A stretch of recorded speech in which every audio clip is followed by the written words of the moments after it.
While no one was looking and everyone was distracted with the current situation around the world, something amazing happened in Venezuela. We've talked about the fish that magically, quote unquote, arrived on the shores that fed thousands of people. But something else happened as well. And I'd like to cover that in today's video and use it to show that sometimes discretion is the better part of valor.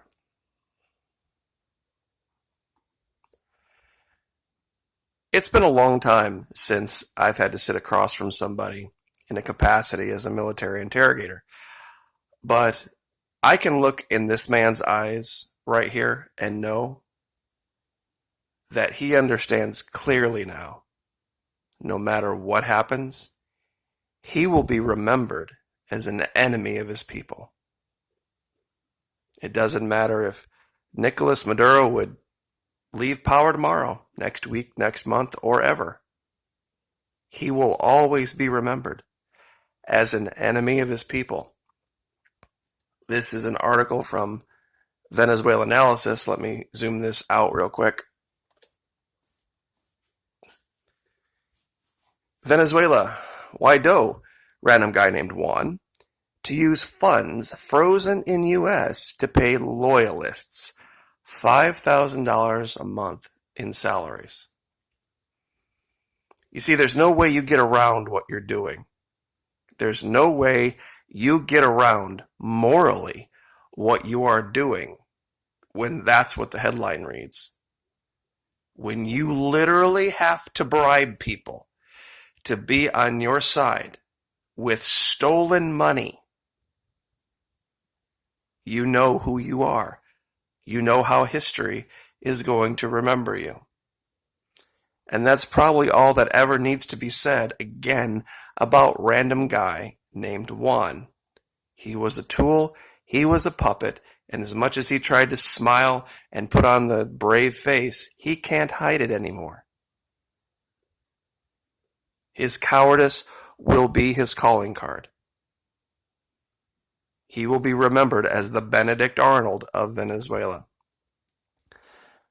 Now, dovetailing with that, there are a lot of jokes that go around about army intelligence, military intelligence, the two being mutually exclusive.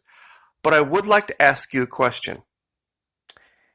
If you had a choice between putting all of your movements, all of your activities into the public arena as a military force, or keeping them circumspect, keeping them quiet, what would you choose?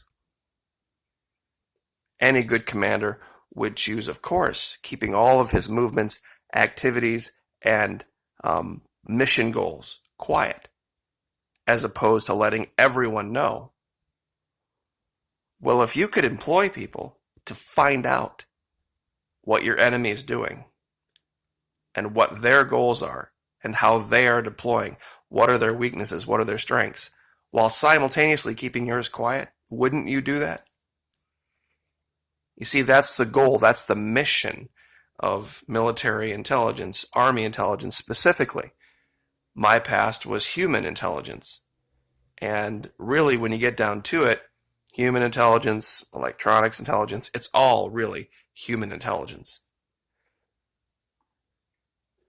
Because in a world where everyone shows and tells everything, I value discretion and privacy. Make no mistake, there is a day coming when we are going to have to fight. But that day is not today, nor is it tomorrow. We have been afforded an incredible luxury of time to watch our enemy put into the public sphere their weaknesses, their strengths, their goals, and their intentions, while we can keep ours close to the vest. Discretion is the greater part of valor.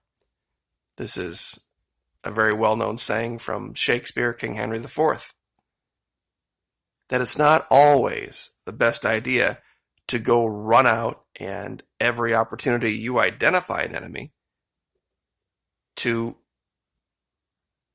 act like you don't have anything to lose.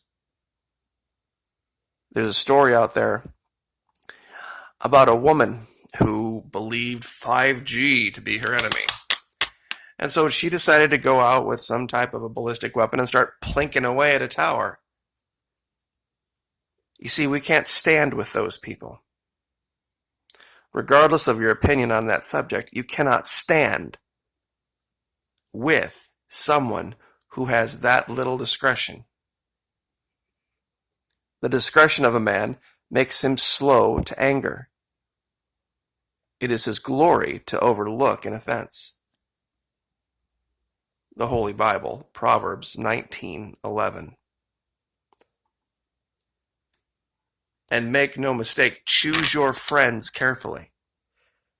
Be aware of who you are standing with, because nothing is more dangerous than a friend without discretion. Even a prudent enemy is preferable. Jean de La Fontaine. One of the greatest men who ever lived that you've probably never heard of. We have an opportunity now to sit back and watch and learn and gather our forces quietly and discreetly.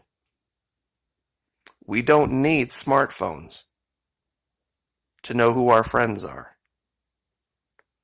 We don't need to be tracked every moment of the day. There are those that do need that. Our enemies have given us this huge opening. They need the ability to communicate with each other minute to minute, hour to hour, day to day.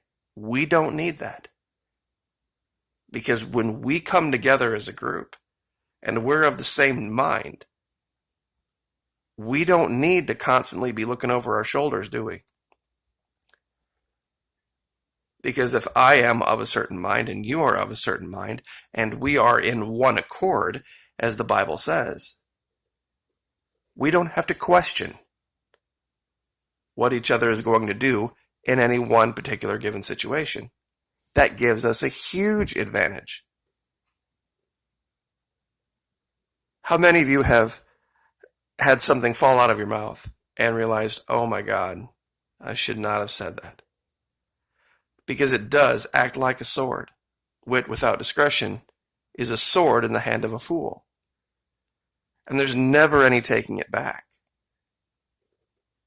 I'm sure many people would love the ability to go back and not put online things that they did, things that they said. Going forward, we now have that ability.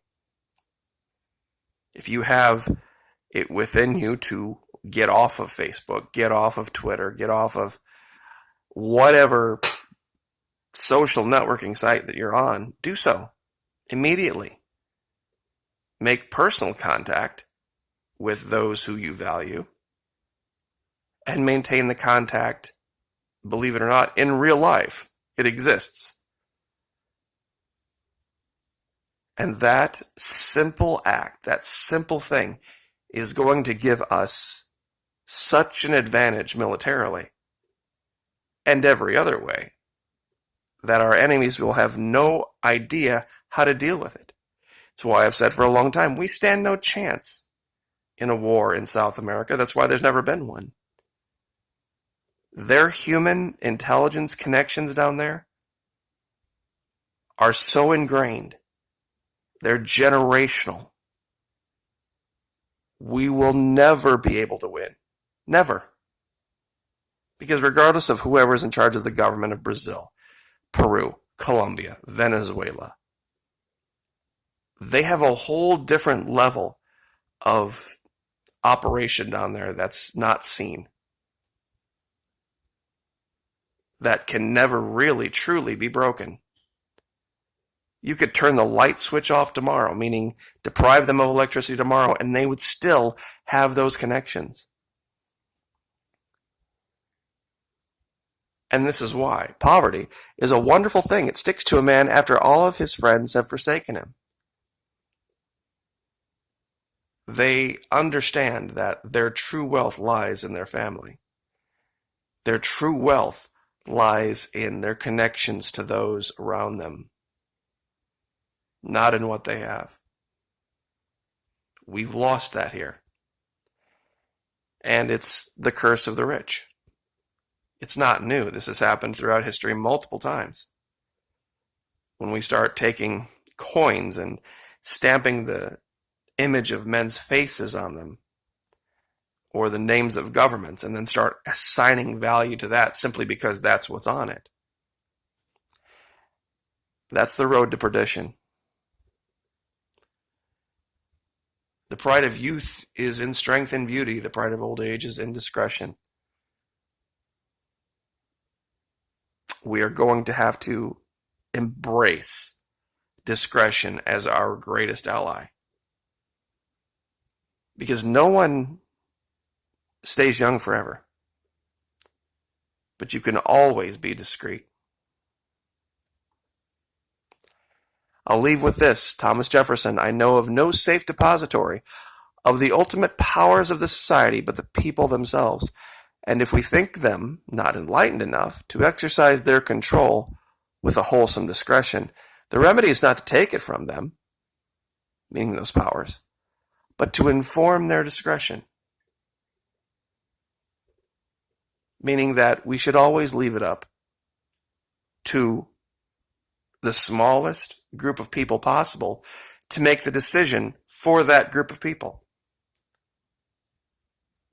This is why the federal government, no matter what it does regarding this issue, will fail. Because what works for Florida will not work for Idaho. That doesn't make Idaho wrong and Florida right. It just makes us different. Same thing for California, Maryland, Maine, or Texas. Doesn't make us enemies. It just makes us different. And I'll leave that there. Like, share, subscribe.